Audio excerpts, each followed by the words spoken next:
Chapter 15. Emma was not required by any subsequent discovery to retract her ill opinion of Mrs. Elton. Her observation had been pretty correct. Such as Mrs. Elton appeared to her on this second interview, such as she appeared whenever they met again. Self-important, presuming, familiar, ignorant, and ill-bred.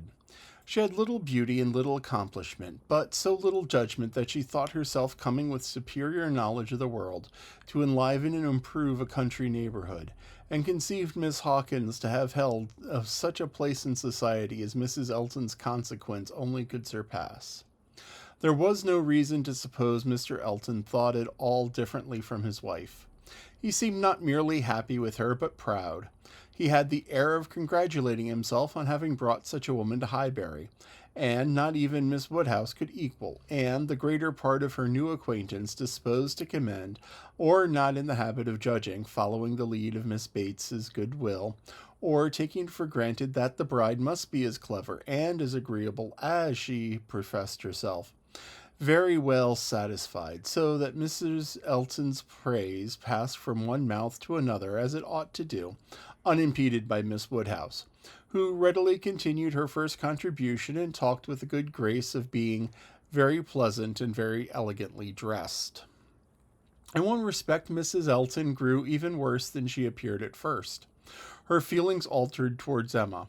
Offended, probably, by little encouragement which her proposals of intimacy met with, she drew back in her turn and gradually became more cold and distant, and, though the effect was agreeable, the ill will which it produced was necessarily increasing Emma's dislike. Her manners, too, and Mr. Elton's, were unpleasant toward Harriet. They were sneering and negligent.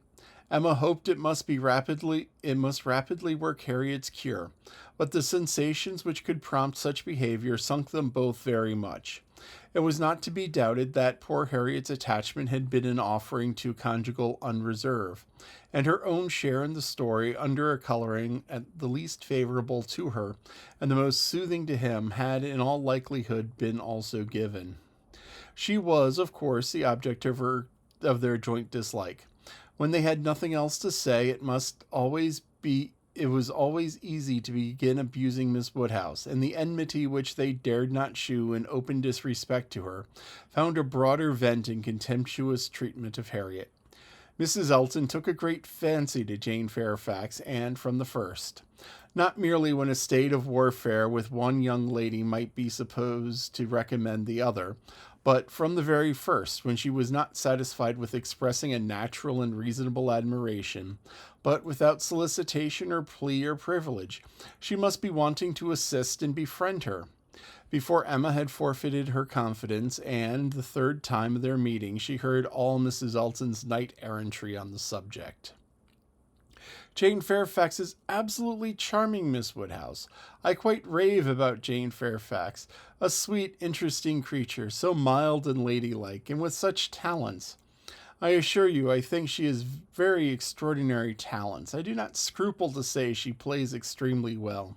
I know enough of music to speak decidedly on that point. Oh, she's absolutely charming. You will laugh at my warmth, but, upon my word, I talk of nothing but Jane Fairfax, and her situation is so calculated to affect one. Miss Woodhouse, we must exert ourselves and endeavor to do something for her. We must bring her forward. Such talent as hers must not be suffered to remain unknown. I dare say you have heard those charming lines of the poet. Full many a flower is born to blush unseen and waste its fragrance on the desert air. We must not allow them to be verified in sweet Jane Fairfax. I cannot think there is any danger of it, was Emma's calm answer.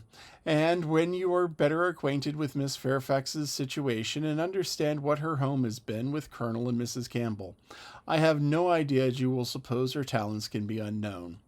Oh, but dear Miss Woodhouse, she is now in such retirement, such obscurity, so thrown away. Whatever advantages she may have enjoyed with the Campbells are so palpably at an end, and I think she feels it. I'm sure she does. She is very timid and silent. One can see that she feels the want of encouragement. I like her the better for it. I must confess it is a recommendation to me. I am a very great advocate for timidity, and I am sure one does not often meet with it. but in those who are at all inferior it is extremely prepossessing. Oh, I assure you, Jane Fairfax is a very delightful character, and interests me far more than I can express. You appear to feel a great deal, but I'm not aware of how you or any of Miss Fairfax's acquaintances here, or any of those who have known her longer than yourself, can shew her any other attention than, my dear Miss Woodhouse, a vast deal may be done by those who dare to act. You and I need not be afraid. If we set the example, many will follow it as far as they can, though all have not our situation. We have carriages to fetch and convey her home, and we live in a style which could not make the addition of a Jane Fairfax at any time the least inconvenient. I should be extremely displeased if Wright were to send us up such a dinner as could make me regret having asked more than Jane Fairfax to partake it. I have no idea of that sort of thing. It's not likely that I should, considering what I have been used to. My greatest danger, perhaps, in housekeeping may be quite the other way, in doing too much, in being too careless of expense. Maple Grove will probably be my model more than it ought to be, for we do not all affect to equal my brother, Mr. Suckling, in income. However, my resolution is to take as notice to Jane Fairfax.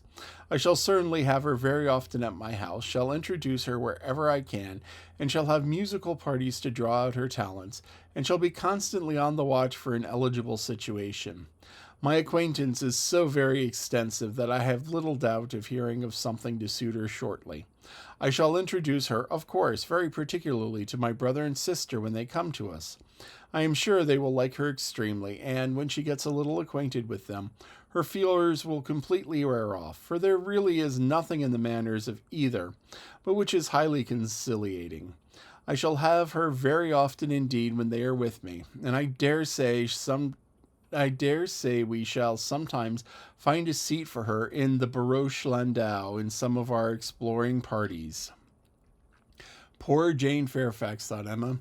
You have not deserved this. You have done nothing wrong with regard to Mr. Dixon, but this is a punishment beyond what you could have merited. The kindness and protection of Mrs. Elton. Jane Fairfax and Jane Fairfax. Heavens! Let me not suppose that she dares go about Emma Woodhousing me, but upon my honour there seems no limits in the licentiousness of that woman's tongue. Emma had not had to listen to such paradings again, to any exclusively addressed to herself, so disgustingly decorated with a "Dear Miss Woodhouse." The change on Mrs. Elton's side soon afterwards appeared, and she was left in peace, neither forced to be the particular friend of Mrs. Elton, nor under Mrs. Elton's guidance, the very active patroness of Jane Fairfax, and only sharing with others in a general way, and knowing what was felt, what was meditated, and what was done. She looked on with some amusement. Miss Bates's gratitude for Mrs. Elton's attentions to Jane was in the very first style of guileless simplicity and warmth. She was quite of her worthies, the most amiable, affable, delightful woman, just as accomplished and condescending as Mrs. Elton meant to be considered. Emma's only surprise was that Jane Fairfax should accept those attentions and tolerate Mrs. Elton as she seemed to do. She heard of her walking with the Eltons and sitting with the Eltons and spending a day with the Eltons. This was astonishing. She could not have believed it possible that the taste or the pride of Miss Fairfax could endure such society and friendship as the vicarage had to offer. She is a riddle, quite a riddle, said she, to choose to remain here month after month under privations of every sort, and now to choose the mortifications of Mrs. Elton's notice and the penury of her conversation, rather than return to the superior companions who have always loved her with such real generous affection. Jane had come to Highbury professedly for 3 months. The Campbells were gone to Ireland for 3 months. But now that the Campbells had promised their daughter to stay at least till midsummer, and fresh invitations had arrived for her to join them there. According to Miss Bates, it all came from her. Mrs. Dixon had written most pressingly. Would Jane but go, by means were to be found, servants sent, friends contrived, no travelling difficulty allowed to exist, but still she declined it. She must have some motive more powerful than appears for refusing this invitation, was Emma's conclusion.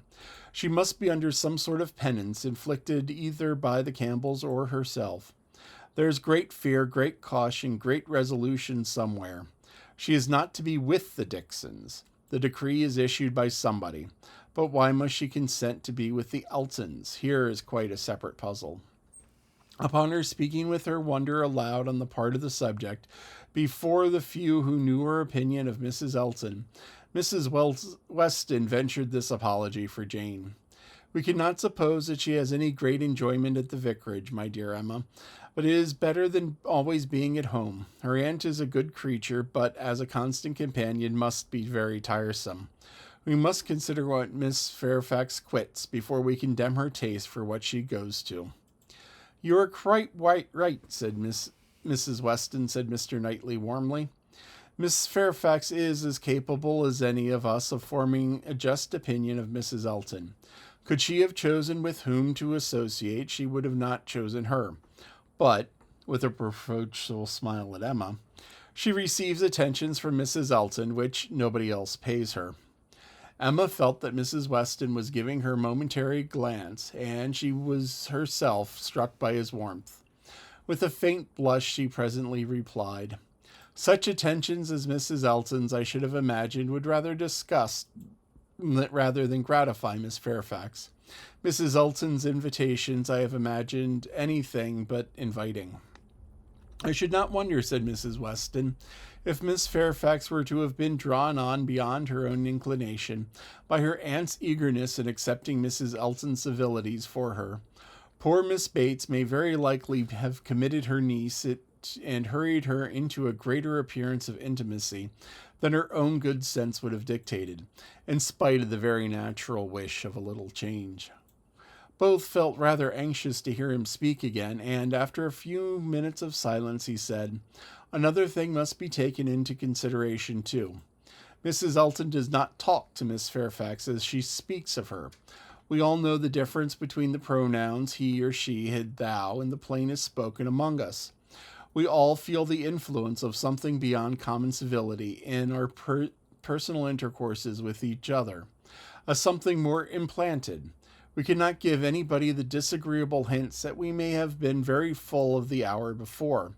We feel things differently, and besides the operation of this, as a general principle, you may be sure that Miss Fairfax awes Mrs. Elton by her superiority both of mind and manner, and that, face to face, Mrs. Elton treats her with all the respect which she has to claim to. Such a woman as Jane Fairfax probably never fell in Mrs. Elton's way before, and no degree of vanity can prevent her from acknowledging her own comparative littleness in action if not in consciousness. I know how highly you think of Jane Fairfax, said Emma. Little Henry was in her thoughts, and a mixture of alarm and delicacy made her irresolute what to say. Yes, he replied, anybody may know how highly I think of her. And yet, said Emma, becoming hasty and with an arch look, but soon stopping, it was better, however, to know the worst at once. She hurried on. And yet, perhaps you may hardly be aware of yourself how highly it is. The extent of your admiration may take you surprise some day or other. Mr. Knightley was hard at work on the lower buttons of his thick leather gaiters, and either the exertion of getting them together or some other cause brought the color to his face as he answered, Oh, are you there? But you miserably behindhand. Mr. Cole gave me a hint of it 6 weeks ago. He stopped. Emma felt her foot pressed by Mrs. Weston and did not herself know what to think. In a moment he went on. That will never be, however, I can assure you. Miss Fairfax, I dare say, would not have me if I were to ask her, and I am very sure I shall never ask her. Emma returned her friend's pressure with interest, and was pleased enough to exclaim, You're not vain, Mr. Knightley, I will say that for you. He seemed hardly to hear her. He was thoughtful, and in a manner which shewed him not pleased, soon afterwards said, So you have been settling that I should marry Jane Fairfax? No, indeed I have not. You have scolded me too much for matchmaking, for me to presume to take such a liberty with you. What I said just now meant nothing. One says those sort of things, of course, without any idea of serious meaning. Oh, no, upon my word, I have not the smallest wish for you marrying Jane Fairfax or Jane anybody. You would not come in and sit with us in a comfortable way if you were married." Mr. Knightley was thoughtful again. The result of his reverie was, "No, Emma, I do not think the extent of my admiration for her will ever take me by surprise. I never had a thought of her in that way, I assure you." And soon afterwards, "Jane Fairfax is a very charming young woman, but not even Jane Fairfax is perfect. She has a fault. She has not the open temper which a man could wish for in a wife." Emma could not but rejoice to hear that she had a fault. "Well," said she, "you soon silenced Mr. Cole, I suppose." "Yes, very soon. He gave me a quiet hint. I told him he was mistaken. He asked my pardon and said no more. Cole does not want to be wiser or wittier than his neighbors." In that respect, how unlike dear Mrs. Elton, who wants to be wiser and wittier than all the world. I wonder how she speaks of the Coles, what she calls them. How can she find any appellation for them deep enough in familiar vulgarity? She calls you Knightley. What can she do for Mr. Cole? I am not surprised that Jane Fairfax accepts her civilities and consents to be with her. Mrs. Weston, your argument weighs most with me. I can much more readily enter into the temptation of getting away from Miss Bates than I can believe in the triumph of Miss Fairfax's mind over Mrs. Elton. I have no faith in Mrs. Elton's acknowledging herself the inferior in thought, word, or deed, or in her being under the restraint beyond her own scanty rule of good breeding. I cannot imagine that she will not be continually insulting her visitor with praise, encouragement, and offers of service, that she will not be continually detailing her magnificent intentions, from the procuring her of a permanent situation to the including her in those delightful exploring parties which are to take place in the barouche landau. "Jane Fairfax has feeling," said Mr. Knightley. "I do not accuse her of wanting feeling. Her sensibilities, I suspect, are strong, and her temper excellent in its power of forbearance, patience, self-control. But it wants openness. She is reserved, more reserved, I think, than she used to be, and I love an open temper. No, till Cole alluded to my supposed attachment, it had never entered my head. I saw Jane Fairfax and conversed with her, with admiration and pleasure always, but with no thought beyond." "Well, Mrs. Weston," said Emma triumphantly when he had left them, "what do you say now to Mr. Knightley's marrying Jane Fairfax?" "Why, really, dear Emma, I say that he is so very much occupied by the idea of not being in love with her, that I should wonder if it were to the end of his being so at last.